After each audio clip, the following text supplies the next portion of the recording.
ಈ ಕಾರ್ಯಕ್ರಮದ ಪ್ರಾಯೋಜಕರು ಗರ್ಭಗುಡಿ IVF ಸೆಂಟರ್.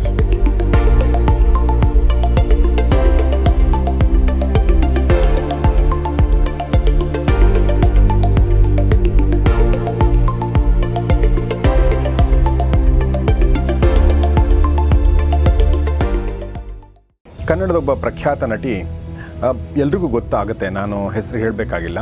ಅವರು ತಂದೆ ಇಲ್ಲದೆ ಒಂದು ಪ್ರೆಗ್ನೆಂಟ್ ಆಗಿದ್ದಾರೆ, IVF ಮೂಲಕ ಪ್ರೆಗ್ನೆಂಟ್ ಆಗಿದ್ದಾರೆ. ಪ್ರತಿ ಒಂದು ಜೀವಿಯ ಒಂದು ಮೂಲ ಉದ್ದೇಶ ಏನು ಅಂತಂದರೆ ರಿಪ್ರೊಡಕ್ಷನ್. ಎಲ್ಲ ಜೀವಿ, ಅದು ನೀವು ಮನುಷ್ಯ ಆಗ್ಬೋದು, ಪ್ರಾಣಿಗಳಾಗ್ಬೋದು, ಬ್ಯಾಕ್ಟೀರಿಯಾ ವೈರಸ್ಸಿಂದನೂ ಹೆಣ್ಮಕ್ಳ ಬಗ್ಗೆ ನಂಬಿಕೆ ಇರದೇ ಇರ್ಬೋದು, ನನಗೆ ತೊಂದರೆ ಆಗುತ್ತೆ ಅಂತ ಅನ್ಬೋದು, ಬಟ್ ಅವನಿಗೆ ಒಂದು ಮಗು ಬೇಕು ಅಂತ ಅನಿಸ್ಬೋದು. ಅಂಥ ಸಂದರ್ಭದಲ್ಲಿ ಅವನ ಸ್ಪರ್ಮ್ನ ಕೊಟ್ಟು ಹೋಮೋಸೆಕ್ಷುವಲ್ಸಲ್ಲಿ ಗಂಡಸನ್ನೇ ಮದುವೆ ಆಗ್ತಾರೆ, ಹೆಂಗಸನ್ನೇ ಮದುವೆ ಅಂದರೆ ಅವರು ರಿಲೇಷನ್ನಲ್ಲೇ ಇರ್ತಾರೆ. ಆಮೇಲೆ ಅವ್ರಿಗೆ ಒಂದು ಮಗು ಬೇಕು ಅಂತ ಅನಿಸುತ್ತೆ. ಸೊ ಅವ್ರೇನು ಮಾಡ್ತಾರೆ, IVFನ ಮೊರೆ ಹೋಗ್ತಾರೆ. 100 ಜನದಲ್ಲಿ 30 ಜನಕ್ಕೆ ಅಲ್ಲಿ ಏನಾದರೂ IVFಯಿಂದ ಅವರಿಗೆ ಮಕ್ಕಳಾದರೆ ಆ ಸೆಂಟರು ಅಲ್ಟಿಮೇಟ್ ಅಂತ.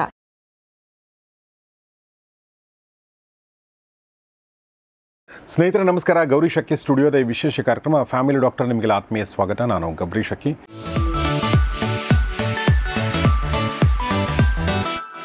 ಫ್ಯಾಮಿಲಿ ಡಾಕ್ಟರ್ ಕಾರ್ಯಕ್ರಮದಲ್ಲಿ ಇವತ್ತು ನಮ್ಮೊಂದಿಗಿದ್ದಾರೆ ಮೈಸೂರು ಯೂನಿವರ್ಸಿಟಿಯ ಡಿಪಾರ್ಟ್ಮೆಂಟ್ ಆಫ್ ಜೆನೆಟಿಕ್ಸ್ ಮತ್ತು ಜೆನೋಮಿಕ್ಸ್ನ ಚೇರ್ಪರ್ಸನ್ ಆಗಿರುವಂಥ ಡಾಕ್ಟರ್ ಮಾಲಿನಿ ಎಸ್ ಸುತ್ತೂರ್ ಅವರು. ಬನ್ನಿ, ಅವ್ರನ್ನ ಸ್ವಾಗತಿಸೋಣ. Madam, welcome to the show. ನಮಸ್ತೆ. ನಾನು ಇವತ್ತು ಬಹಳ ಒಂದು ರೆಲೆವೆಂಟ್ ಪ್ರಶ್ನೆಯನ್ನು ಎತ್ಕೊಂಡು ನಿಮ್ಮ ಎದುರುಗಡೆ ಕೂತ್ಕೊಂಡಿದ್ದೀನಿ. ಅದು ಏನಂದರೆ, ಕನ್ನಡದೊಬ್ಬ ಪ್ರಖ್ಯಾತ ನಟಿ, ಎಲ್ರಿಗೂ ಗೊತ್ತಾಗುತ್ತೆ, ನಾನು ಹೆಸರು ಹೇಳಬೇಕಾಗಿಲ್ಲ. ಅವರು ತಂದೆ ಇಲ್ಲದೆ ಒಂದು ಪ್ರೆಗ್ನೆಂಟ್ ಆಗಿದ್ದಾರೆ, IVF ಮೂಲಕ ಪ್ರೆಗ್ನೆಂಟ್ ಆಗಿದ್ದಾರೆ. ಮತ್ತು ನಮ್ಮ ಜನ ಅದನ್ನು ನಾನು ಅಬ್ಸರ್ವ್ ಮಾಡ್ತಿರ್ಬೇಕಾದ್ರೆ ನಮ್ಮ ಜನರಿಗೆ ಅದನ್ನು ಅಕ್ಸೆಪ್ಟ್ ಮಾಡ್ಕೊಳ್ಳೋಕ್ಕಾಗ್ತಾ ಇಲ್ಲ. ಹೆಂಗೆ ಸಾಧ್ಯ? ನಾಳೆ ಏನು ಹೇಳ್ತೀರಾ? ಮಕ್ಕಳು ತಂದೆ ಯಾರು ಅಂದರೆ ಮಕ್ಕಳೇನು ಹೇಳಬೇಕು? ಈ ಥರ ಸುಮಾರು ಪ್ರಶ್ನೆಗಳು ಜನರ ಮನಸ್ಸಲ್ಲಿ ಹುಟ್ಕೊಂಡಿದೆ. ಕೆಲವರು ಅವರ ವೈಯಕ್ತಿಕ ಸ್ವಾತಂತ್ರ್ಯ, ಹೆಣ್ಣಿನ ಸ್ವಾತಂತ್ರ್ಯ, ತಾಯ್ತನದ ಸ್ವಾತಂತ್ರ್ಯ ಮತ್ತು ವೈಜ್ಞಾನಿಕತೆಯ ಲಾಭ ಪಡೆದುಕೊಂಡು ಅವ್ರು ಮಾಡ್ಕೊಂಡಿದ್ದಾರೆ, ವಿಜ್ಞಾನದ ಲಾಭ ಪಡ್ಕೊಂಡು. ಸೊ ಹೀಗಾಗಿ ನೀವು ಯಾಕೆ ತಲೆ ಕೆಡಿಸ್ಕೋತೀರಾ ಅಂತ ಕೆಲವರು ಹೇಳಿದರೆ, ಕೆಲವರು ಆ ಥರ, ಇನ್ನೂ ಕೆಲವರು ಮುಂದೆ ಹೋಗಿ ಇನ್ನೂ ಒಂದಷ್ಟು ಅಸಭ್ಯ ಅಶ್ಲೀಲ ಮಾತುಗಳಿಂದ ಅವರನ್ನು ನಿಂದಿಸುವ ಒಂದು ಕೆಲಸವನ್ನು ಕೂಡ ಮಾಡ್ತಾಯಿದ್ದಾರೆ. ಓಕೆ, ಸೊ ಹೀಗೆ ಮೂರು ಥರದ ವ್ಯಕ್ತಿಗಳಿದ್ದಾರೆ. ಇನ್ನೂ ಕೆಲವರು ಹೇಗೆ ಸಾಧ್ಯ ಇದು ಅನ್ನೋದು ಒಂದು ಪ್ರಶ್ನೆ ಕೆಲವ್ರ ಮನಸ್ಸಲ್ಲಿ ಕಾಡುತ್ತೆ. ಸೊ ನಾವು ಅದರ ಭಾವನಾತ್ಮಕ ನೆಲೆಗಟ್ಟಿಗೆ ಹೋಗದೆ ಕೇವಲ ವೈಜ್ಞಾನಿಕ ನೆಲೆಗಟ್ಟಿನಲ್ಲಿ ಅದ್ರ ಬಗ್ಗೆ ಮಾತಾಡುವಂಥ ಪ್ರಯತ್ನವನ್ನು ಮಾಡ್ತೀವಿ. ಸೊ ನಾನು ಡಾಕ್ಟರ್ ಮಾಲಿನಿ ಅವರಿಗೆ ಕೇಳೋದೇನೆಂದರೆ, ಏನಿದು IVF ಅಂದ್ರೇನು, ಹೇಗೆ ಇದು ಆಗುತ್ತೆ? ಫಿಸಿಕಲ್ ಕಾನ್ಸಿಕ್ವೆನ್ಸ್ ಗೊತ್ತು ನಮಗೆ, ಬಟ್ ಮೆಂಟಲ್ ಏನೋ ಸಮಸ್ಯೆ ಆಗುತ್ತಾ? ಮಾನಸಿಕವಾಗಿ ಹೇಗೆ? ಕುಟುಂಬ ಹೇಗೆ? ಅವ್ರು ಹೇಗೆ? ಮತ್ತು ಒಂದಷ್ಟು ಸೋಷಲ್ ಪ್ರಶ್ನೆಗಳು ಹುಟ್ಕೊಳ್ತಾವಲ್ಲ, ಅದಕ್ಕೆ ಹೇಗೆ ಉತ್ತರ ಕೊಡ್ಬೋದು? ಅದ್ರ ಬಗ್ಗೆ ಏನು ಮಾತಾಡ್ಬೋದು ಮೇಡಮ್? ಸರ್, ನನ್ನ ಒಂದು 25 ವರ್ಷ ಏನು ಸರ್ವಿಸ್ ಇದೆ, ಅದು ರಿಸರ್ಚ್ ಆಗ್ಬೋದು, ಟೀಚಿಂಗ್ ಆಗ್ಬೋದು. ನನ್ನ ಎಂಟೈರ್ ರಿಸರ್ಚ್ ನಾನು ಮಾಡಿರೋದು, ಮತ್ತು 14 ಜನ ನನ್ನ ವಿದ್ಯಾರ್ಥಿಗಳಲ್ಲಿ PhD ಮಾಡಿದಾರಲ್ಲ ಸಂಶೋಧನೆ, ಇದು ಎಲ್ಲದೂ ಈ ಒಂದು ಮೇಲ್ ಮತ್ತು ಫೀಮೇಲ್ ಇನ್ಫರ್ಟಿಲಿಟಿ ಮೇಲೇ, ಬಂಜೆತನದ ಮೇಲೆ. ಪುರುಷ ಬಂಜೆತನ, ಮಹಿಳೆಯರಲ್ಲಿ ಬಂಜೆತನ ಏನಕ್ಕಾಗುತ್ತೆ ಮತ್ತು ಪುರುಷ ಬಂಜೆತನಕ್ಕೆ ಕಾರಣಗಳು ಏನು ಅನ್ನೋದನ್ನು from the scratch till molecular ಲೆವೆಲ್ವರೆಗೂ ಬೇರೆ ಬೇರೆ ವಿದ್ಯಾರ್ಥಿಗಳು ಅದ್ರ ಬಗ್ಗೆ ದೀರ್ಘವಾಗಿ ಸಂಶೋಧನೆಯನ್ನು ಮಾಡಿದ್ದಾರೆ. ಹಾಗಾಗಿ ಈ ಒಂದು ವಿಚಾರದಲ್ಲಿ ನಾನು ಬಹಳಷ್ಟು ವೈಜ್ಞಾನಿಕ ನೆಲೆಗಟ್ಟು ಹೇಗಿರುತ್ತೆ ಇದ್ರ ಬಗ್ಗೆ ಅನ್ನೋದನ್ನು ನಾನು ಅದನ್ನು ಸ್ಪಷ್ಟಪಡಿಸಬಹುದು ಅಂತ ಅಂದ್ಕೊಂಡಿದ್ದೀನಿ. ಏಕೆಂದರೆ ಬೇಕಾದಷ್ಟು ಒಂದು 90ಕ್ಕೂ ಹೆಚ್ಚು ನಾವು ಒಂದು ಇಂಟರ್ನ್ಯಾಷನಲ್ ಜರ್ನಲಲ್ಲಿ ನಮ್ಮ ಒಂದು ಏನು ಸಂಶೋಧನೆ ಇದೆ ಈ ಬಂಜೆತನದ ಬಗ್ಗೆ, ಪುರುಷ ಮತ್ತು ಮಹಿಳೆಯರ ಬಂಜೆತನದ ಬಗ್ಗೆ, ಅದನ್ನು ಇಂಟರ್ನ್ಯಾಷನಲ್ ಪಬ್ಲಿಕೇಶನ್ನಲ್ಲೂ ಸಹ ನಾವು ಅದನ್ನು ಪ್ರಕಟ ಮಾಡಿದ್ದೀವಿ, ಎಕ್ಸೆಪ್ಟ್ ಆಗಿದೆ. ಒಳ್ಳೆ ಅದನ್ನು ಸೈಟೇಷನ್ನು ಸಹ ಇದೆ. ಬಹಳಷ್ಟು ಜನ ಜಗತ್ತಿನಾದ್ಯಂತ ಎಲ್ಲ ಅದನ್ನು ಓದ್ತಾ ಇದ್ದಾರೆ, ಕೆಲವು ಸೈಟ್ ಮಾಡ್ತಾರೆ ಅವರು ಒಂದು ರಿಸರ್ಚ್ ಮಾಡಬೇಕಾದ್ರೆ. ಈಗ ಮೊದಲನೇದಾಗಿ ಬಂಜೆತನ ಅಂತ ಶುರು ಮಾಡೋಣ, ಅಲ್ಲಿಂದ IVF, next procedure IVF. But ಒಂದು ಇಲ್ಲೇನಂದರೆ, ಈಗ ನಾವು ಬಂಜೆತನ ಅಂತಂದರೆ ನಾವೇನು ಅನ್ಕೋತೀವಿ ಅಂದರೆ ಯೂಶ್ವಲಿ ಮಕ್ಕಳ ಆಗದೆ ಇರೋರು ಅಂತ ಅನ್ಕೋತೀವಿ.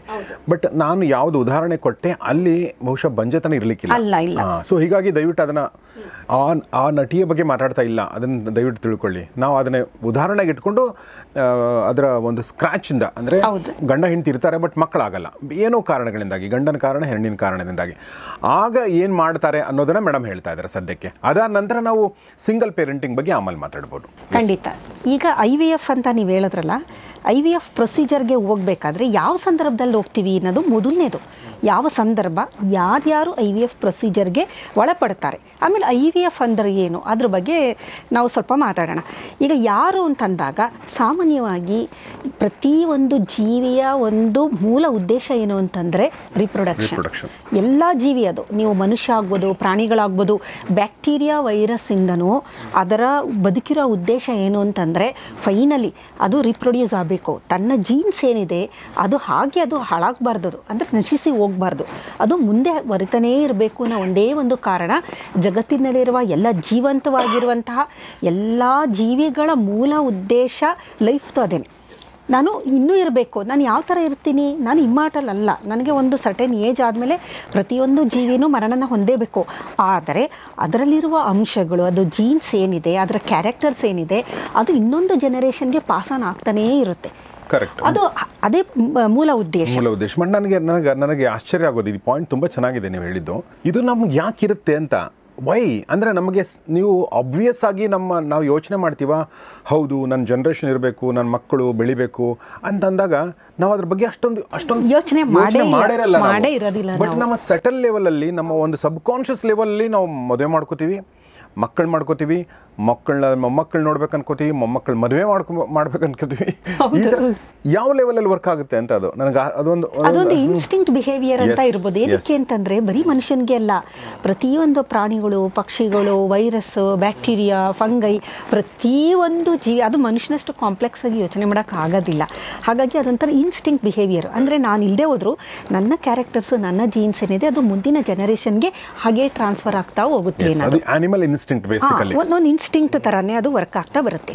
ಈಗ IVF ಅಂತ ಅಂದರೆ ಇನ್ ವಿಟ್ರೋ ಫರ್ಟಿಲೈಸೇಷನ್ ಅಂತ, ಅದರ ಅಬ್ರಿವೇಷನ್ ಇನ್ ವಿಟ್ರೋ ಫರ್ಟಿಲೈಸೇಷನ್.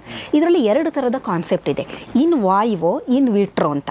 ನಾವು ಭಾಳಷ್ಟು ಎಕ್ಸ್ಪೆರಿಮೆಂಟ್ ಎಲ್ಲ ಮಾಡ್ತೀವಿ, ಈ ಆನಿಮಲ್ಸ್ಗಳ ಮೇಲೆ ಎಲ್ಲ ಮಾಡ್ತೀವಲ್ಲ, ಅದು ಇನ್ ವಾಯ್ವೋ ಎಕ್ಸ್ಪೆರಿಮೆಂಟ್. ಯಾವುದೋ ಒಂದು ಔಷಧಿಯನ್ನು ಒಂದು ಇಲಿಗಳಿಗೆ ಚುಚ್ಚಿ ಆ ಇಲಿಯಲ್ಲಿ ಏನಾದ್ರು ಟ್ಯೂಮರ್ ಬೆಳೆಯುತ್ತಾ, ಕ್ಯಾನ್ಸರ್ ಡೆವಲಪ್ ಆಗುತ್ತಾ ಅಂತೆಲ್ಲ ನೋಡ್ತೀವಲ್ಲ, ಒಳಗಡೆ ನೋಡೋ ಅಂಥದ್ದು, ಒಳಗಡೆ ಏನು ನಡೆಯುತ್ತೆ ಕ್ರಿಯೆಗಳು, ಅದೆಲ್ಲ ಇನ್ ವಾಯ್ವೋ ಅಂತ ಕರಿತೀವಿ.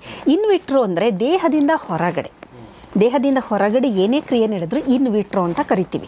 ಅಂದರೆ ಸೆಲ್ ಲೈನ್ಸ್ ಅಂತ ಇರುತ್ತೆ, ಜೀವಕೋಶಗಳನ್ನು ಒಂದು ಪೆಟ್ರಿ ಡಿಶಲ್ಲಿ, ಒಂದು ಟೆಸ್ಟ್ ಟ್ಯೂಬ್ಗಳಲ್ಲಿ, ಒಂದು ಪ್ಲೇಟಲ್ಲಿ ಇಟ್ಟು ನಾವು ಬೆಳೆಸ್ತೀವಿ. ಜೀವಕೋಶನೇ, ಅದು ಜೀವ ಇರುತ್ತೆ, ಅದಕ್ಕೆ ಅದು ಬೆಳೆಯುತ್ತೆ, ಜೀವಕೋಶಗಳು ಬೆಳೆಯುತ್ತೆ, ಜೀವ ಇರುತ್ತೆ, ಅದನ್ನು ನಾವು ಇನ್ ವಿಟ್ರೋ ಅಂತ ಕರಿತೀವಿ. ಅಂದರೆ ನಿಮ್ಮ ದೇಹದ ಒಳಗಡೆ ಇದ್ದಾಗ ಅದಕ್ಕೆ ಯಾವುದೇ ರೀತಿಯ ಸಪೋರ್ಟಿವ್ ನಿಮಗೆ ಸಿಸ್ಟಮು ಬೇಡ. ಅದಕ್ಕೆ ದೇಹದ ಒಳಗಡೆ ಎಲ್ಲ ಇರುತ್ತೆ ಅಲ್ವಾ, ಗ್ರೋತ್ ಹಾರ್ಮೋನ್ ಇರುತ್ತೆ, ಆಮೇಲೆ ಗ್ರೋತ್ ಫ್ಯಾಕ್ಟರ್ಸ್ ಇರುತ್ತೆ, ಬೇಕಾದಷ್ಟು ಎಲ್ಲ ನಿಮಗೆ ನ್ಯೂಟ್ರಿಷನ್ ಏನಿದೆ ಎಲ್ಲ ದೇಹದ ಒಳಗಡೆ ಇರುತ್ತೆ. ಆದರೆ ಇನ್ ವಿಟ್ರೋ ಅಂದಾಗ ದೇಹದ ಒಳಗಡೆ ಏನೋ ಒಂದು ಎನ್ವೈರ್ನಮೆಂಟು ಇರುತ್ತೆ, ಅದನ್ನು ನೀವು ಹೊರಗಡೆ ಅದೇ ಥರದ ಕೃತಕವಾಗಿ ಆ ಥರದ ಒಂದು ಎನ್ವೈರ್ನಮೆಂಟ್ನ ನೀವು ಕೊಡಬೇಕಾಗುತ್ತೆ. ಅದನ್ನು ನಾವು ಇನ್ ವಿಟ್ರೋ ಅಂತ ಕರಿತೀವಿ. ಇನ್ ವಿಟ್ರೋ ಫರ್ಟಿಲೈಸೇಷನ್ ಅಂದರೆ, ಇಲ್ಲಿ ಫರ್ಟಿಲೈಸೇಷನ್ ಅಂತಂದರೆ ಒಂದು ಅಂಡಾಣು ವೀರ್ಯಾಣು 2 ಜೊತೆಗೆ ಸೇರಿ ಒಂದು ಝೈಗೋಟ್ ಆಗಿ ಅದು ಒಂದು ಭ್ರೂಣ ಆಗೋಂಥದ್ದು, ಗರ್ಭಾಧಾರಣೆ. ಅದು ನ್ಯಾಚುರಲ್ ಆಗಿ ನಡೆಯೋದು ಇನ್ ವಾಯ್ವೋ, ಪ್ರತಿಯೊಬ್ಬ ಮನುಷ್ಯನಲ್ಲೂ ನಡೆಯೋದು, ದಂಪತಿಗಳಲ್ಲಿ ಇನ್ ವಾಯ್ವೋ. ಇನ್ ವಿಟ್ರೋ ಅಂತಂದರೆ ದೇಹದ ಒಳಗಡೆ ನಡೀತಾ ಇಲ್ಲ, ಅದು ಹೊರಗಡೆ ನಡೀತಾ ಇದೆ. ಭ್ರೂಣ ಸಸ್ಟೈನ್ ಆಗಲ್ಲ ಹೊರಗಡೆ, ಅದು ನೀವು ಎಂಥದೇ ನ್ಯೂಟ್ರಿಷನ್ ಕೊಡಿ ಸಸ್ಟೈನ್ ಆಗೋಕ್ಕಾಗೋದಿಲ್ಲ ಅದು. ಸೊ ಅದನ್ನು ಒನ್ಸ್ ಅಗೇನ್ ಏನು ಮಾಡ್ತಾರೆ, ಅದನ್ನು ಇಂಪ್ಲಾಂಟೇಷನ್ ಮಾಡ್ತಾರೆ. ಅದನ್ನು ಪುನಃ ಒಳಗಡೆ ಆ ತಾಯಿಯ ಒಂದು ಗರ್ಭದಲ್ಲಿ ಅದನ್ನು ಇಂಪ್ಲಾಂಟ್ ಮಾಡಿದಾಗ ಅದು ಸಾಮಾನ್ಯವಾಗಿ 5ನೇ ದಿನ ಮಾಡ್ಬೋದು, ಸಾಮಾನ್ಯವಾಗಿ 5 ದಿನ, ಪುನಃ 5 ದಿನ ಬೇಕು ಇಂಪ್ಲಾಂಟೇಷನ್ ಆಗೋದಕ್ಕೆ. ಅದನ್ನು ನಾವು ಇನ್ ವಿಟ್ರೋ ಫರ್ಟಿಲೈಸೇಷನ್ ಅಂತ ಕರಿತೀವಿ. ಸಾಮಾನ್ಯವಾಗಿ ನಾನು ಹೇಳಿದೆ, ಒಂದು ಗರ್ಭಾಧಾರಣೆ ಅನ್ನೋದು ಒಂದು ನ್ಯಾಚುರಲ್ ಪ್ರಾಸೆಸ್, ಅದು ನೇಚರಿಂದ ನಮಗೆ ಇದಾಗಿರೋಂಥದ್ದು. ಒಂದು ಗಂಡು ಮತ್ತು ಹೆಣ್ಣು ಇವರ ಒಂದು ಮಿಲನದಿಂದಾಗಿ ಉಂಟಾಗುವಂಥದ್ದು ಒಂದು ಭ್ರೂಣ ಅಥವಾ ನಮ್ಮ ಸಂತಾನ ಅಂತ ಏನಂತೀವಿ ಅದು. ಸಾಮಾನ್ಯವಾಗಿ ಈ ಥರ IVFಗೆ ಯಾರ್ಯಾರು ಹೋಗ್ತಾರೆ ಅಂದರೆ, ಬಂಜೆತನ, ನಾನು ಹೇಳಿದೆ, ಬಂಜೆತನದಿಂದ ಬಳಲುವ ದಂಪತಿಗಳೇ ಸಾಮಾನ್ಯವಾಗಿ IVFಗೆ ಹೋಗೋದು. ಅವರು ಎಲ್ಲ ಥರದ ಬಹಳ ಪ್ರಯತ್ನ ಪಟ್ಟಿರ್ತಾರೆ. 1 ವರ್ಷ ಮದುವೆಯಾಗಿ 1 ವರ್ಷ ಆದರೂ ಸಹ ಸತತವಾಗಿ ಲೈಂಗಿಕತೆಯಲ್ಲಿ ತೊಡಗಿದ್ರೂ ಅವರಿಗೆ ಮಕ್ಕಳಾಗದೇ ಇರುವ ಸಂದರ್ಭವನ್ನು WHO ಪ್ರಕಾರ, ವಿಶ್ವ ಆರೋಗ್ಯ ಸಂಸ್ಥೆಯ ಪ್ರಕಾರ ಬಂಜೆತನ ಅಂತ ಕರಿತೀವಿ ನಾವು. ಆವಾಗ ಗೊತ್ತಿಲ್ಲ ಬಂಜೆತನ ಪುರುಷನಿಗಿದೆಯೋ ಮಹಿಳೆಗಿದೆಯೋ ಆ ದಂಪತಿಗಳಲ್ಲಿ ಗೊತ್ತಿರೋದಿಲ್ಲ. ಅವರು ಯಾವಾಗ ವೈದ್ಯರ ಹತ್ರ ಹೋಗಿ ಪರೀಕ್ಷೆ ಮಾಡಿಸ್ತಾರೆ ಆವಾಗ ಗೊತ್ತಾಗುತ್ತೆ ನಮಗೆ, ಪುರುಷನಲ್ಲಿ ಏನಾದರೂ ತೊಂದರೆ ಇದೆಯಾ, ಮಹಿಳೆಯಲ್ಲಿ ಏನಾದರೂ ತೊಂದರೆ ಇದೆಯಾ ಅಂತ ಗೊತ್ತಾಗುತ್ತೆ. ಸಾಮಾನ್ಯವಾಗಿ ಪುರುಷರ ಬಂಜೆತನನೇ ಜಾಸ್ತಿ, ಅರೌಂಡ್ 40 to 45% ಈಗೇನು ಒಂದು ಇನ್ಫರ್ಟಿಲಿಟಿ ಅಂತ ಕರಿತೀವಿ ಪುರುಷ ಬಂಜೆತನ ಅದು. ಏಕೆಂದರೆ ಪುರುಷನಿಗೆ ಬಹಳ ಸುಲಭವಾಗಿ ಅವನು ಬಂಜೆತನಕ್ಕೆ ತುತ್ತಾಗುವ ಸಾಧ್ಯತೆಗಳು ಇದೆ. ಆದರೆ ಮಹಿಳೆಯರಿಗೆ ಒಂದು 35 to 40% ಇರುತ್ತೆ, ಅವ್ರಿಗೂ ಇದೆ, ಆದರೆ ಕಮ್ಮಿ, ಪುರುಷರಿಗೆ ಹೋಲಿಸಿದರೆ ಕಮ್ಮಿ. ಕಾರಣಗಳು ಬಹಳಷ್ಟು ಹಳೆ ವಿಡಿಯೋಗಳಲ್ಲಿ ನಾನು ಅದ್ರ ಬಗ್ಗೆ ದೀರ್ಘವಾಗಿ ನಾನು ಹೇಳಿದ್ದೀನಿ, ಬಂಜೆತನದ ಬಗ್ಗೆ. ಕೆಲವೊಮ್ಮೆ ಏನಾಗುತ್ತೆ ಅಂದರೆ ಇಬ್ಬರಲ್ಲೂ ತೊಂದರೆ ಇರುತ್ತೆ. ಅವಾಗ ಏನಾಗುತ್ತೆ, ಇಂಥ ಸಂದರ್ಭದಲ್ಲಿ ಅವರಿಗೆ 1 ವರ್ಷ ಅಲ್ಲ 2 ವರ್ಷ ಆದ್ರೂ ಮಕ್ಕಳಾಗದೇ ಇಲ್ಲ, ಬೇಕಾದಷ್ಟು ಎಲ್ಲ ಪ್ರಯತ್ನ ಮಾಡ್ತಾರೆ. ಕೊನೆಗೆ ಅವರ ಸಹಾಯಕ್ಕೆ ನಿಲ್ಲುವುದು ಈ ART ಅಂತ, ಅಸಿಸ್ಟೆಡ್ ರಿಪ್ರೊಡಕ್ಟಿವ್ ಟೆಕ್ನಾಲಜೀಸ್ ಅಂತ ಇದೆ, ದೊಡ್ಡದಿದು, ಬ್ರಾಡರು. ಅದರಲ್ಲಿ ಒಂದು ಸಬ್ ಡಿವಿಷನು IVF ಅನ್ನೋದು ಒಂದು ಸಬ್ ಡಿವಿಷನ್. ಅದರಲ್ಲಿ ಅಸಿಸ್ಟೆಡ್ ರಿಪ್ರೊಡಕ್ಟಿವ್ ಟೆಕ್ನಾಲಜೀಸ್ ಅಂದರೆ ನಿಮಗೆ ಕೃತಕವಾಗಿ ನ್ಯಾಚುರಲಾಗಿ ಆಗ್ತಾ ಇಲ್ಲ, ಇಲ್ಲಿ ಕೃತಕವಾಗಿ ವೈದ್ಯಕೀಯ ಒಂದು ಸವಲತ್ತು ಏನಿದೆ ಅದರ ಸಹಾಯದಿಂದ ನಿಮಗೆ ಒಂದು ಗರ್ಭಧಾರಣೆ ಮಾಡೋದಿದೆಯಲ್ಲ, ಅದು ಅಸಿಸ್ಟೆಡ್ ರಿಪ್ರೊಡಕ್ಟಿವ್ ಟೆಕ್ನಾಲಜೀಸ್. ಅದರಲ್ಲಿ one of the component, last component IVF ಅನ್ನೋದು ಲಾಸ್ಟ್. ಬೇರೆ ಬೇರೆ ಎಲ್ಲ ಟ್ರೈ ಮಾಡ್ತಾರೆ, ಕೊನೆಗೆ ಏನೂ ಆಗಲ್ಲ ಅಂದರೆ IVFಗೆ ಹೋಗ್ತಾರೆ. ಇದು ಮೊದಲನೇದಾಗಿ. ಸಾಮಾನ್ಯವಾಗಿ IVFಗೆ ಹೋಗೋಂಥವ್ರು ಬಂಜೆತನದಿಂದ ಒಂದು ತೊಂದರೆಗೀಡಾಗಿರುವಂತಹ ದಂಪತಿಗಳು, ಮಕ್ಕಳಾಗ್ತಾ ಇಲ್ಲ, ಸೊ ನಮಗೆ ಏನು ಕೊನೆಗೇನೂ ಇಲ್ಲ, IVF ಮುಖಾಂತರ ನಾವು ಅದನ್ನು ಪರಿಹಾರ ಮಾಡ್ಕೋಬೋದು ಅಂತೇಳಿ ಹೋಗ್ತಾರೆ. ಇಲ್ಲಿ ಹೆಣ್ಣಿನಲ್ಲಿನಾರು ತೊಂದರೆಗಳಿರ್ಬೋದು, ಗಂಡಸಿನಲ್ಲೂ ತೊಂದರೆಗಳಿರ್ಬೋದು. ಅಂತಹ ಸಂದರ್ಭದಲ್ಲಿ ಹೊರಗಡೆ ಅಂಡಾಣು ವೀರ್ಯಾಣುವಿನ ಒಂದು ಮಿಲನ ಆಗುತ್ತೆ. ಇನ್ನು ಇದು ಬಿಟ್ಟು ನೆಕ್ಸ್ಟ್ ಈ IVFಗೆ ಹೋಗ್ತಿರೋದು ನಮ್ಮ ದೇಶದಲ್ಲಿ ಬಹಳ ಕಮ್ಮಿ, ಆದರೆ ಹೊರಗಡೆ ಅಮೆರಿಕದಂಥ ದೇಶದಲ್ಲಿ ನಿಮಗೆ ಕೇಳಿರೋದು ಹೋಮೋಸೆಕ್ಷುಯಲ್ಸ್ ಅಂತ ಕೇಳಿರ್ಬೋದು. ಹೋಮೋಸೆಕ್ಷುಯಲ್ಸಲ್ಲಿ ಗಂಡಸನ್ನೇ ಮದುವೆ ಆಗ್ತಾರೆ, ಹೆಂಗಸನ್ನೇ ಮದುವೆ ಅಂದರೆ ಅವರು ರಿಲೇಷನಲ್ಲೇ ಇರ್ತಾರೆ. ಆಮೇಲೆ ಅವ್ರಿಗೆ ಒಂದು ಮಗು ಬೇಕು ಅಂತ ಅನಿಸುತ್ತೆ, ಅದು ಲೀಗಲಿ ಅವ್ರಿಗೆ ಇದೆ, ಅದು ಅವರು ಮಗುವನ್ನು ಪಡಿಬೋದು. ಯಾವ ಥರ ಅಂದರೆ ಗಂಡಿಗೆ ಮಕ್ಕಳಾಗಕ್ಕಾಗಲ್ಲ, ಹೆಣ್ಣಿಗೆ ಮಗು ಆಗೋದಿಲ್ಲ. ಸೊ ಅವ್ರೇನು ಮಾಡ್ತಾರೆ, IVFನ ಮೊರೆ ಹೋಗ್ತಾರೆ. ಈಗ ಅವ್ರನ್ನ ಲೆಸ್ಬಿಯನ್ ಅಂತ ಅಂತೀವಿ, ಮತ್ತು ಗೇಸ್ ಅಂತ ಅಂತೀವಿ. ಈಗ ಗಂಡು ಯಾವ ಥರ ಅಂದರೆ ಸ್ಪರ್ಮ್ನ ಅವರಿಬ್ಬರಲ್ಲಿ ಯಾರು ಒಪ್ಪಿಗೆ ಕೊಡ್ತಾರೆ, ಅವ್ರದ್ದು ಒಂದು ಸ್ಪರ್ಮ್ನ ತಗೊಂಡು ಯಾವುದೋ ಒಂದು ಹೆಣ್ಣು ಹುಡುಗಿ ಅವಳದು ಒಂದು ಎಗ್ ಸಿಕ್ಕುತ್ತೆ ಅವರಿಗೆ, ಅಂದರೆ ಡೋನರ್ಸ್ ಇರ್ತಾರೆ ಇದಕ್ಕೆ. ಅಂದರೆ ಅಂಡಾಣು ಕೊಡುವಂತಹ ದಾನಿಗಳು ಇರ್ತಾರೆ, ವೀರ್ಯಾಣು ದಾನಿಗಳು ಇದ್ದಾರೆ, ಅಂಡಾಣು ದಾನಿಗಳೂ ಸಹ ಇದ್ದಾರೆ. ಯಾವುದೋ ಒಂದು ಮಹಿಳೆ ಇರ್ತಾಳೆ, ಅವಳು ಡೋನರ್ ಅವಳು ಅದನ್ನ ಡೊನೇಟ್ ಮಾಡ್ತಾಳೆ. ಸೊ ಏನಾಗುತ್ತೆ, IVF ಪ್ರೊಸೀಜರ್ ಮುಖಾಂತರ ಅವರು ಮಗುನ, ಅಂದರೆ ಅದು ಭ್ರೂಣ ಇರುತ್ತಲ್ಲ, ಪುನಃ ಆ ಮಹಿಳೆಯ, ಇವರಿಬ್ಬರು ಗೇಗಳಾದರೆ, ಗಂಡಸರಾದರೆ ಆ ಮಹಿಳೆಯ ಒಂದು ಅದನ್ನು ಸರಗಿಸಿ ಅಂತಲೂ ನಾವು ಕರೀಬೋದು, ಸರಗೇಟ್ ಮದರ್, ಅವಳ ಒಂದು ಗರ್ಭದಲ್ಲಿ ಬೆಳೆಯುತ್ತೆ. ಅದೆಲ್ಲ ಆದಮೇಲೆ ಲೀಗಲ್ ಇರುತ್ತೆ ಅದು. ಆ ನಂತರ ಆ ಮಗುನ ಇವರು ಪಡೆದು ಅದನ್ನು ಬೆಳವಣಿಗೆ ಅದನ್ನು ನೋಡ್ಕೊಂತಾರೆ, ಇವ್ರ ಮಗು ಆಗುತ್ತೆ. ಅದೇ ಥರ ಇದು ಗೇಗೆ. ಈ ಲೆಸ್ಬಿಯನ್ ಅಂದರೆ ಮಹಿಳೆಯರವರು. ಸೊ ಅಂಥ ಸಂದರ್ಭದಲ್ಲಿ ಅವರೇನು ಮಾಡ್ತಾರೆ, ಅವರಲ್ಲಿ ಇಬ್ಬರಲ್ಲಿ ಒಬ್ಬರು ಯಾರೋ ಒಪ್ಕೊಂಡು ಆಯಿತು ನಾನು ಗರ್ಭ ಧರಿಸ್ತೀನಿ ಅಂತೇಳಿ, ಯಾರೋ ಒಬ್ಬ ಪುರುಷನ, ಒಬ್ಬ ಡೋನರ್ ಇರ್ತಾನಲ್ಲ, ಅವನ ಒಂದು ವೀರ್ಯವನ್ನು ಪಡೆದುಕೊಂಡು IVF ಮುಖಾಂತರ ಮಗುವನ್ನು ಪಡೆಯೋದು. ಒಂದು ಬಂಜೆತನದಿಂದ ಬಳಲುವವರು ಅಥವಾ ಹೋಮೋಸೆಕ್ಷುಯಲ್ಸ್, ಗೇಗಳಾಗ್ಬೋದು, ಲೆಸ್ಬಿಯನ್ಸ್ ಆಗ್ಬೋದು, ಇವರು IVF ಮೊರೆ ಹೋಗ್ತಾರೆ. ಇನ್ನೊಂದು ಯಾರು ಅಂದರೆ ಇದರ ಬೆನಿಫಿಷರಿ ಇನ್ನೊಬ್ರು ಯಾರು ಅಂತಂದರೆ ಸಿಂಗಲ್ ಪೇರೆಂಟ್. ಇತ್ತೀಚಿನ ದಿನದಲ್ಲಿ ನಿಮಗೆ ಗೊತ್ತಿದೆ, ಈಗ ನಾವು ನಿನ್ನೆ ಒಂದು ವಿಡಿಯೋ ಅಪ್ಲೋಡ್ ಮಾಡಿದ್ವು, ಒಂಟಿತನ. ಅದು ನಾನು ವೈಜ್ಞಾನಿಕವಾಗಿ ಹೇಳಿದೆ, ಅದು ಒಂಟಿತನವಾಗಿ ಇರೋದು ಬಿಡೋದು ನಿಮಗೆ ಬಿಟ್ಟಿದ್ದು, ದಟ್ ಈಸ್ ಯುವರ್ ಚಾಯ್ಸ್, ನಿಮ್ಮ ವೈಯಕ್ತಿಕ ಅದು. ಆದರೆ ಒಂಟಿತನ ಇದ್ದಾಗ ಏನೇನು ಅದರಿಂದ ತೊಂದರೆಗಳಾಗುತ್ತೆ ಅನ್ನೋದಷ್ಟೇ ನಾನು ಹೇಳಿದ್ದು ಹೊರತು, ನಿಮಗೆ ನಿಮ್ಮಿಷ್ಟ, ಅದು ವೈಯಕ್ತಿಕವಾದದ್ದು. ಅಂಥ ಸಂದರ್ಭದಲ್ಲಿ ಈಗ ಹುಡುಗ, ಅವನಿಗೆ ಮದುವೆ ಆಗೋಕ್ಕೆ ಇಷ್ಟನೇ ಇಲ್ಲ. ಈಗ ನೋಡಿ, ನಮ್ಮ ಸಮಾಜದಲ್ಲಿ ಒಂದು ಸ್ವಲ್ಪ ಬೇರೆ ಥರ ಒಂದು ಕಲುಷಿತ ಆಗ್ತಾ ಇದೆ ಅಂತಲೇ ಹೇಳ್ಬಹುದು. ಎಲ್ಲೋ ಒಂದು ಕಡೆ ಪೊಲ್ಯೂಟ್ ಆಗ್ತಾ ಇದೆ, ಅದು ಟಾಕ್ಸಿಕ್ ಅಂತೀವಲ್ಲ, ಆ ಥರನೇ ಆಗ್ತಾ ಇದೆ. ಅವನಿಗೆ ಹೆಣ್ಮಕ್ಳ ಬಗ್ಗೆ ನಂಬಿಕೆ ಇರದೇ ಇರ್ಬೋದು, ನನಗೆ ತೊಂದರೆ ಆಗುತ್ತೆ ಅಂತ ಅನ್ಬೋದು, ಬಟ್ ಅವನಿಗೆ ಒಂದು ಮಗು ಬೇಕು ಅಂತ ಅನಿಸ್ಬೋದು.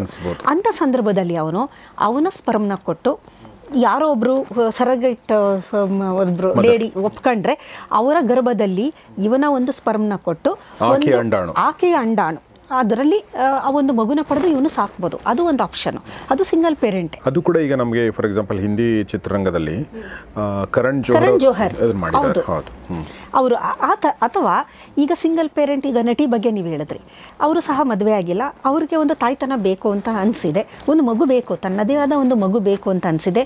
ಅವಾಗ ಏನು ಮಾಡ್ತಾರೆ, ಅವರು ಡೋನರ್ ಸ್ಪರ್ಮ್ನ ತೆಗೆದುಕೊಂಡು ಇವರದೇ ಒಂದು ಅಂಡಾಣುವನ್ನು ಹೊರಗಡೆ IVF ಮುಖಾಂತರ ಫರ್ಟಿಲೈಸ್ ಮಾಡಿ ಇವರ ಗರ್ಭಕೋಶದಲ್ಲಿ ಫ್ಯಾಮಿಲಿಯಲ್ಲಿ ಅದನ್ನು ಬೆಳೆಯುವ ಹಾಗೆ ಮಾಡಿ ಇವರು ತಾಯ್ತನವನ್ನು ಅನುಭವಿಸ್ತಾರೆ. ಇದು ಈ ಥರ ಅಂದರೆ ಈ ಥರ 4-5 ಥರದ ಜನಗಳನ್ನ ನಾವು ನೋಡಬಹುದು. ಬಂಜೆತನ ಇರೋದು ಫಸ್ಟ್ ಪ್ರಯಾರಿಟಿ. ಜಗತ್ತಿನಲ್ಲಿ ಎಲ್ಲ ನಡೀತಿರೋದು ಬಂಜೆತನ ಯಾರಿಗಿದೆ ಅವ್ರಿಗೆ ಸಪೋರ್ಟ್ ಮಾಡೋಕ್ಕೆ IVF ಇರೋದು. ಇದು ಮೆಜಾರಿಟಿ ಇರೋ ಅಂಥದ್ದನ್ನು ನಾವು ನೋಡೋದು. ಎಲ್ಲೋ ಒಂದೊಂದು ಕಡೆ ನಾವು ನೋಡೋ ಅಂಥದ್ದು ಲೆಸ್ಬಿಯನ್ಸ್ಗಳು, ಗೇಗಳು ಮಕ್ಕಳನ್ನು ಪಡೆಯೋದು ಅಥವಾ ಸಿಂಗಲ್ ಪೇರೆಂಟು ಮಕ್ಕಳನ್ನು ಪಡೆಯೋದು. ಇದು ತುಂಬ ರೇರ್ ಅಂತ ಹೇಳ್ಬೋದು. ಆಕೆ ನಟಿಯಾಗಿರೋದ್ರಿಂದ ಮತ್ತು ಅದು ಓಪನ್ ಆಗಿ ಅವ್ರು ಹೇಳಿರೋದ್ರಿಂದ ಗೊತ್ತಾಗಿದೆ. ಅಕಸ್ಮಾತ್ ಅವ್ರು ಹೇಳಿಲ್ಲ ಅಂದರೆ ಯಾರಿಗೂ ಗೊತ್ತಾಗ್ತಾನೂ ಇರಲಿಲ್ಲ ಅದು. ಹಾಗಾಗಿ ಅದು ಒಂದು ಪ್ರಚಲಿತದಲ್ಲಿದೆ. ಅದ್ರ ಬಗ್ಗೆ ನೀವು ಹೇಳಿದಾಗೆ ಕೆಲವರು ಒಪ್ಕೊಂತಾ ಇದ್ದಾರೆ, ಕೆಲವರು ಒಪ್ಕೊಂತಾ ಇಲ್ಲ. ಇದು ವೈಯಕ್ತಿಕ ಅವ್ರದ್ದು. ಆಮೇಲೆ ಈಗ ನಾವು ಕಲಾವಿದರು ಅಥವಾ ನಟರು ಇವರು ಅಂತ ಅಂದಾಗ ಒಂದು ಎಲೈಟ್ ಕ್ಲಾಸ್ಗೆ ಬೇರೆದು ಬಂದುಬಿಡುತ್ತೆ. ಅದು ಅವರು ಜನಸಾಮಾನ್ಯರ ಅಲ್ಲ, ಅವರೆಲ್ಲ ಸೆಲೆಬ್ರಿಟಿಗಳು. ಹಾಗಾಗಿ ಅಲ್ಲಿ ಕಲಾವಿದರು ಅಂದಾಗ ಅವ್ರಿಗೆ ವಯಸ್ಸಾಗೋಗಿರುತ್ತೆ. ಈಗ ಅವರು ಪ್ರೊಫೆಷನ್ ಎಲ್ಲ ಮುಗಿಸ್ಕೊಂಡು ನಾನು ಆಯಿತು ಇಲ್ಲ ನನಗೆ ಇನ್ನು ಚಲನಚಿತ್ರರಂಗ ಬೇಡ ಅಥವಾ ನನಗೆ ನಾಟಕ ಯಾವುದು ಬೇಡ ಅಂತೇಳಿ ಅವರ ಕೆರಿಯರ್ನ ಒಂದು ಕಡೆ ಇದು ಮಾಡಬೇಕಾದ್ರೆ ಅವ್ರಿಗೆ ಒಂದು 45-50 ವರ್ಷ ಆಗ್ಬಿಟ್ಟಿರುತ್ತೆ. ಆವಾಗ ನ್ಯಾಚುರಲ್ ಪ್ರಾಸೆಸ್ಸಲ್ಲಿ ಮಕ್ಕಳು ಪಡೆಯೋದು ಕಷ್ಟ, ಮತ್ತು ಆವಾಗ ಮದುವೆ ಆಗೋದೂ ಕಷ್ಟನೇ. ಏನಕ್ಕೆ ಅಂತಂದರೆ ಈ ಮದುವೆ ಇದೆಲ್ಲ ಯಾವಾಗ ತುಂಬ ಚೆನ್ನಾಗಿ ಬ್ಲೆಂಡ್ ಆಗುತ್ತೆ ಅಂದರೆ ವಯಸ್ಸು ಸಣ್ಣದಿದ್ದಾಗ. ಅಂದರೆ ನಮ್ಮದು ಒಂದು ವೈಯಕ್ತಿಕ ಒಂದು ಐಡೆಂಟಿಟಿ ಇರುತ್ತಲ್ಲ, ತುಂಬ ಸ್ಟ್ರಾಂಗ್ ಆಗಿಬಿಟ್ರೆ ನಾವು ಇನ್ನೊಬ್ಬ ವ್ಯಕ್ತಿಯ ಜೊತೆ ಕಾಂಪ್ರಮೈಸ್ ಆಗೋಕ್ಕಾಗೋದಿಲ್ಲ. ಅದು ತುಂಬ ಕರೆಕ್ಟಾಗಿ ಹೇಳಿದರೆ ಅದಕ್ಕೆ ನೋಡಿ ಹಿಂದಿನ ಕಾಲದಲ್ಲಿ ಬಹಳ ಬೇಗ ಮದುವೆ ಮಾಡಿಬಿಡ್ತಿದ್ರು. ಏನಕ್ಕೆ ಅಂದರೆ ಆ ಹುಡುಗಿಗೆ ಒಂದು ಇನ್ನೂ ಅವಳದು ಏನು ಅಂತ ಒಂದು ಅವಳು ಐಡೆಂಟಿಟಿನ ಅವಳು ಗುರುತಿಸ್ಕೊಳ್ಳೋಷ್ಟರಲ್ಲಿ ಮದುವೆ ಆಗೋಗಿರ್ತಿತ್ತು. ಸೊ ಅಲ್ಲಿ ಹೋಗಿ ಅವಳು ವಿಧಿ ಇಲ್ದೆಲೆ ಒಂದು ಅಡ್ಜಸ್ಟ್ ಮಾಡ್ಕೊತಾನೆ ಇರ್ತಿದ್ಲು. So whatever may be the situation ಒಂದು ಚೆನ್ನಾಗಿ ಅದು ನಡ್ಕೊತಾ ಇರ್ತಿತ್ತು. ಬಟ್ ಏನಾಗ್ತಿದೆ ಇತ್ತೀಚೆಗೆ ತುಂಬ ನಿಧಾನಕ್ಕೆ ಮದುವೆ ಆಗೋಂಥ ಸಂದರ್ಭದಲ್ಲಿ ಸ್ಟ್ರಾಂಗ್ ಆಗಿ ಐಡೆಂಟಿಟಿ ಅವ್ರದ್ದು ಗುರುತಿಸ್ಕೊಂಬಿಟ್ಟಿರ್ತಾರೆ ಅವರು. ಆವಾಗ ಇನ್ನೊಬ್ಬ ವ್ಯಕ್ತಿಯ ಜೊತೆ ಹೊಂದಾಣಿಕೆ ಮಾಡ್ಕೊಳ್ಳೋದಿದೆಯಲ್ಲ ಅದು ತುಂಬ ಕಷ್ಟ. ಇದು ಯಾವ ಥರ ಅಂದರೆ ಗಿಡವಾಗಿ ಬಗ್ಗದು ಮರವಾಗಿ ಬಗ್ಗಿತೆ ಅಂತ. ಗಿಡ ಇದ್ದಾಗ ಬಗ್ಸ್ಬಿಡ್ಬೋದು ನೀವು ಅದನ್ನು ಸುಲಭವಾಗಿ. ಮರನ ಬಗ್ಸೋಕ್ಕಾಗುತ್ತಾ ಅಂದರೆ ನೀವು ಬೆಂಡ್ ಆಗಬೇಕು, ನೀವು ಕಾಂಪ್ರಮೈಸ್ ಆಗಬೇಕು. ಆಗಲ್ಲ, ಅದು ಕಷ್ಟ ಇದೆ. ನಾನು ಓದಿದ್ದೀನಿ, ನಾನು ಆರ್ಥಿಕವಾಗಿ ಇದು ನೀನು ಹೇಳ್ದಂಗೆ ಇಬ್ಬರಿಗೂ ಆಗುತ್ತೆ, ಇಬ್ಬರಿಗೂ ಅನ್ವಯಿಸುತ್ತೆ, ಇಬ್ಬರದ್ದು. ಅದಕ್ಕೆ ನೋಡಿ ತುಂಬ ಒಂದು ವಯಸ್ಸಾದವರಲ್ಲಿ ಅಂದರೆ ಸ್ವಲ್ಪ ಏಜ್ಡ್ ಮ್ಯಾರೇಜ್ ಎಲ್ಲ ಇರುತ್ತಲ್ಲ, ಕ್ಲಾಶಸ್ ಜಾಸ್ತಿ, ಇಬ್ಬರು ರೆಡಿ ಇರೋದಿಲ್ಲ. ಸೆಲೆಬ್ರಿಟಿಗಳಾದ್ರೆ ಇನ್ನೂ ಕಷ್ಟ ಆಗುತ್ತೆ. ಇಬ್ರಿಗೂ ಕಷ್ಟ. ಏಕೆಂದರೆ ಪರಸ್ಪರ ಒಬ್ಬರ ಮೇಲೆ ಒಬ್ಬರು ದಬ್ಬಾಳಿಕೆ ಅಂತ ಅನ್ನಿಸೋಕ್ಕೆ ಶುರು ಆಗುತ್ತೆ. ಈಗ ನೀವೇನೇ ಹೇಳಿದ್ರು ನನ್ನ ಮೇಲೆ ಇವರು ದಬ್ಬಾಳಿಕೆ ಮಾಡ್ತಿದ್ದಾರೆ ಅನ್ನೋ ಥರ ಫೀಲಿಂಗ್ ಬರುತ್ತೆ. ಹಾಗಾಗಿ ಇವರೆಲ್ಲ ಏನಾಗಿರುತ್ತೆ ಅಂದರೆ ವಯಸ್ಸಾಗ್ಬಿಟ್ಟಿರುತ್ತೆ. ಆವಾಗ ಮದುವೆ ಆಗೋ ಸಾಧ್ಯತೆ ತುಂಬ ಕಮ್ಮಿ ಇರುತ್ತೆ. ಮತ್ತು ವಯಸ್ಸಾದಾಗ ತಾಯಿ ಆಗೋದು ತುಂಬ ಕಷ್ಟ ಇದೆ. ಅಷ್ಟು ಸುಲಭವಾಗಿ ಈಗ IVF ಆಗಲಿ, IVF ಪ್ರೊಸೀಜರಲ್ಲಿ ನಿಮಗೆ 30 ವರ್ಷ 25ರಿಂದ 30 ವರ್ಷದಲ್ಲಿ IVF ಪ್ರೊಸೀಜರ್ ಇದೆಯಲ್ಲ 50% ಸಕ್ಸಸ್ ರೇಟ್ ಇದೆ ಅದರದ್ದು. ನಿಮಗೆ 35ರಿಂದ 37 ವರ್ಷಕ್ಕೆ ಅದು 40%ಗೆ ರೆಡ್ಯೂಸ್ ಆಗುತ್ತೆ. 40 ಮೇಲೆ 40 ಆದರೆ ನಿಮಗೆ 30% ಸಕ್ಸಸ್ ರೇಟು. ನಾನು ಹೇಳ್ತಾ ಇರೋದು ನೀವು IVF ಮಾಡಿಸ್ಬೋದು, ಆದರೆ ಸಕ್ಸಸ್ ರೇಟು ನಿಮಗೆ ಕಮ್ಮಿ ಆಗ್ತಾ ಬರುತ್ತೆ. 50 ವರ್ಷ ಆಯಿತು ಅಂದರೆ 10 to 20% ತುಂಬ ಕಮ್ಮಿ. ಏಕೆಂತಂದರೆ ಅಷ್ಟು ಡಿಲೇ ಆದಾಗ ಅದು ಇಂಪ್ಲಾಂಟೇಷನ್ ಆಗೋದೂ ಕಷ್ಟ. ಏಜ್ ಆಗ್ತಾ ಈ ಒಂದು ಮಗುವನ್ನು ಪಡೆಯುವಂತಹ ಸಾಧ್ಯತೆಗಳು ತುಂಬ ಕಮ್ಮಿ ಆಗುತ್ತೆ. ಆಮೇಲೆ ಬೇಕಾದಷ್ಟು ಈ ಥರದ್ದು ಎಲೈಟ್ ಕ್ಲಾಸಲ್ಲಿ ಅವರದೇ ಆದ ಕಾರಣ ಇದೆ. ಹಾಗಾಗಿ ಆ ನಟಿ ಮಾಡ್ಕೊಂಡಿರೋದ್ರಲ್ಲಿ ಖಂಡಿತ ತಪ್ಪಿಲ್ಲ. ಏಕೆಂದರೆ ತಾಯಿ ಆಗಬೇಕು ಅಂತ ಆಸೆ ಇದೆ ಅವರಿಗೆ, ಆ ತಾಯಿ ಥರನ ಅನುಭವಿಸ್ಬೇಕು ಅನ್ನೋದು ಆಸೆ ಇದೆ. ಹಾಗಾಗಿ ಅದನ್ನು ಜನಸಾಮಾನ್ಯರು ಈಗ ಅವ್ರು ಮಾಡಿದ್ರು ಅಂತ ನಾವು ಮಾಡೋದಕ್ಕೆ ಅದು ಆಗೋದಿಲ್ಲ. ಅದು ಈಗ ಅವ್ರದ್ದೇ ಬೇರೆ, ನಮ್ಮದೇ ಬೇರೆ. ಏಕೆಂತಂದರೆ she is very strong, very stable, financially ಅವ್ರಿಗೆ ಶಿ ಈಸ್ ಅಫೋರ್ಡಬಲ್. ಈಗ IVF ಪ್ರೊಸೀಜರು ತುಂಬ ಕಾಸ್ಟ್ಲಿ ಇದೆ. ಅದು ನಿಮಗೆ ಒಂದು 10 ಲಕ್ಷದವರೆಗೂ ಖರ್ಚಾಗುತ್ತದು. ಆಮೇಲೆ ಫೇಲ್ಯೂರ್ಗಳಾಗ್ಬೋದು. ನಿಮಗೆ ಒಂದೇ IVF ಸೈಕಲಲ್ಲೇ ಆಗುತ್ತೆ ಅನ್ನೋದು ನಾನು ಎಲ್ಲೂ ನೋಡೇ ಇಲ್ಲ. 1-2 ಸೈಕಲ್ ಆದರೂ ಹಾಗೆ ಆಗುತ್ತದೆ. ಸಕ್ಸಸ್ ರೇಟ್ ಇದೆಯಲ್ಲ, ತುಂಬ ಒಳ್ಳೆ IVF ಸೆಂಟರ್ ಅಂತಂದರೆ ಸಕ್ಸಸ್ ರೇಟ್ ಇಸ್ 30% ಅಂದರೆ ನಿಮಗೆ ಅಲ್ಟಿಮೇಟ್ ಸೆಂಟರ್ ಅಂತ. ಅದು 30% ನಾನು ಹೇಳ್ತಾ ಇರೋದು. 100 ಜನದಲ್ಲಿ 30 ಜನಕ್ಕೆ ಅಲ್ಲಿ ಏನಾದರೂ IVF ಇಂದ ಅವರಿಗೆ ಮಕ್ಕಳಾದರೆ ಆ ಸೆಂಟರು ಅಲ್ಟಿಮೇಟ್ ಅಂತ. ಇನ್ನು ಎಲ್ಲ ಕಡೆಯೂ 5%, 10%, 15 ಇಷ್ಟೇ. ಇದು ಏಕೆಂತಂದರೆ it is not that easy. ಒಂದು ಜೀವನ ಪಡೆಯೋದು ಅಷ್ಟು ಸುಲಭದ ಮಾತಲ್ಲ ಅದು. ಏಕೆಂದರೆ ದೇಹದಲ್ಲಿ ನಮ್ಮ ಹಾರ್ಮೋನ್ನೆಲ್ಲ ಪೂರಾ ಅದು ಬೇರೆ ಥರ ನಾವು ಮಾಡಿ ನಂತರ ಒಂದು ಇಂಪ್ಲಾಂಟೇಷನ್ ಮಾಡೋದಿದೆಯಲ್ಲ, ಅದು ಇಂಪ್ಲಾಂಟೇಷನು ಆಗಬೇಕದು. ಕೆಲವು ಸಲ ಅದು ಎಂಬ್ರಿಯೋ ಇರುತ್ತೆ, ಎಂಬ್ರಿಯೋ ಇಂಪ್ಲಾಂಟ್ ಆಗೋದೇ ಇಲ್ಲ. ಕೆಲವು ಸಲ ಹ್ಯಾಚಿಂಗ್ ಅಂತ ಅಂತಾರೆ, ಈಗ ಹ್ಯಾಚಿಂಗ್ ಅದು ಆಗೋದೇ ಇಲ್ಲ. ಅದು ಆವಾಗ ಫೇಲ್ಯೂರ್ ಅದು. ಆಮೇಲೆ ಇದು ಡಿಪೆಂಡಿಂಗ್ ಅಪ್ ಅಂದ ಯಾವುದು ಕ್ಲಿನಿಕ್ ಅನ್ನೋದ್ರ ಮೇಲೂ ಡಿಪೆಂಡ್ ಆಗುತ್ತೆ. ಯಾವ ಸೆಂಟರಲ್ಲಿ ನೀವು IVF ಮಾಡಿಸ್ಕೊತಾ ಇದ್ದೀರಾ, ಆಮೇಲೆ ಏಜ್ ಆಫ್ ದ ಮದರ್, ಆ ತಾಯಿದು ವಯಸ್ಸು ಎಷ್ಟಿದೆ, ನಾನು ಹೇಳಿದೆ ಏಜ್ ಯಾವ ಏಜಲ್ಲಿ ಏನಾಗುತ್ತೆ ಅಂತ, ಯಾವ ಸೆಂಟರು, ಆಮೇಲೆ ಆ ಸ್ಕಿಲ್ ಹೇಗಿದೆ, ಪ್ರತಿಯೊಂದು ಕೌಂಟ್ ಆಗುತ್ತೆ ಅಲ್ಲಿ. ಅದ್ರ ಮೇಲೆ ಆ ಸಕ್ಸಸ್ ರೇಟು ಮತ್ತು ಪ್ರೊಸೀಜರ್ ಹೆಂಗೆ ಮಾಡ್ತಾರೆ ಎಲ್ಲದ್ರ ಮೇಲೆ ಇದು ಕೌಂಟ್ ಆಗುತ್ತೆ. ಹಾಗಾಗಿ ಜನಸಾಮಾನ್ಯರು ಅನ್ನೋರು ಸಾಮಾನ್ಯವಾಗಿ ಇದಕ್ಕೆ ಹೋಗಲ್ಲ. ಈ ಥರ ನಾನು ಏನೇನು ಕಂಡೀಷನ್ ಹೇಳಿದೆ ಇಂಥವರು ಮಾತ್ರ ಈ ಒಂದು ಇನ್ ವಿಟ್ರೋ ಫರ್ಟಿಲೈಸೇಷನ್ ಅಂತ ಏನಿದೆ ಆ ಪ್ರೊಸೀಜರ್ಗೆ ಒಳಗಾಗೋದು ಸಾಮಾನ್ಯವಾಗಿ ನಾವು ನೋಡೋ ಅಂಥದ್ದು. ಇಲ್ಲಿ 2 ವಿಚಾರಗಳಿದೆ. ಒಂದೇನಂತಂದರೆ, ಈಗ ನಾವು ಎರಡನ್ನೂ ದಯವಿಟ್ಟು ಕನ್ಫ್ಯೂಸ್ ಮಾಡ್ಕೋಬೇಡಿ. ಇಲ್ಲಿ ನಾವು ಒಬ್ಬ ನಟಿಯ ಬಗ್ಗೆ ರೆಫರೆನ್ಸ್ ನೋಡೋದು ಒಂದು ಎಕ್ಸಾಂಪಲ್ಗೋಸ್ಕರ ಅಷ್ಟೇ ಬಿಟ್ಟರೆ ಅವ್ರ ಬಗ್ಗೆ ಮಾತಾಡ್ತೀವಿ ಅಂತ ಅನ್ಕೊಬೇಡಿ. ಇದು ತುಂಬ ಬೇರೆ ವಿಚಾರಗಳಿದೆ. ಒಂದೇನಂತಂದರೆ, ಈಗ ಮೇಡಮ್ ಹೇಳಿದ ಹಾಗೆ ಸಿಂಗಲ್ ಪೇರೆಂಟ್ ಅನ್ನೋದು ಬೇರೆ. ಸಿಂಗಲ್ ಪೇರೆಂಟ್ ಕೇಸನ್ನು ನಾವು ಈಗ ನೋಡ್ತಾ ಇರೋದು. ಬಟ್ ಸಿಂಗಲ್ ಪೇರೆಂಟ್ ಅಲ್ಲ, ಇಬ್ಬರು ಇರ್ತಾರೆ, ಗಂಡ ಹೆಂಡತಿ ಇಬ್ಬರು ಇರ್ತಾರೆ. ಮಕ್ಕಳಾಗದೇ ಇರೋವಂಥವ್ರಿಗೆ IVF ಒಂದು ವರದಾನ. ಜೊತೆಗೆ ಸಿಂಗಲ್ ಪೇರೆಂಟ್ ಇದ್ದಾರೆ, ಗಂಡ ಅಂತ ಇಲ್ಲ. ಸೊ ಹೀಗಾಗಿ ಅವರೊಬ್ಬ ಅನ್ನೋನ್ ಡೋನರಿಂದ ತೊಗೊಂಡು ಅವರು ಮಗು ಮಾಡಿಕೊಂಡು ತಾಯ್ತನದ ಸ್ವಾತಂತ್ರ್ಯವನ್ನು ಮತ್ತು ಸುಖವನ್ನು ಅನುಭವಿಸ್ತಾರೆ. 2 ಲೀಗಲ್ ಆಗಿದೆ ಮತ್ತು 2 ಅವರವರ ವೈಯಕ್ತಿಕ ಸ್ವಾತಂತ್ರ್ಯ ಅನ್ನೋದ್ರಲ್ಲಿ ಏನು ಯಾವುದು ಅದರಲ್ಲಿ 2ನೇ ಮಾತಿಲ್ಲ. ಸೊ ಈಗ 3ನೇ ಪ್ರಶ್ನೆ ಬರುವಂಥದ್ದು ಏನಂತಂದರೆ, ಸೋಷಲ್ ರೀಸನ್ಸ್ ಒಂದಿದೆ. ನಾನು ಸೋಷಲ್ ರೀಸನ್ ಬಗ್ಗೆ ಕೂಡ ಒಬ್ಬ ಲೇಖಕಿ ಒಂದು ಆರ್ಟಿಕಲ್ ಬರೆದಿದ್ದಾರೆ. ಅದರಲ್ಲಿ ಅವರು ಇದ್ರ ವಿರುದ್ಧ ಆರ್ಗ್ಯೂ ಮಾಡಿದ್ದಾರೆ. ಈ ಕಾರ್ಯಕ್ರಮದ ಪ್ರಾಯೋಜಕರು ಗರ್ಭಗುಡಿ IVF ಸೆಂಟರ್.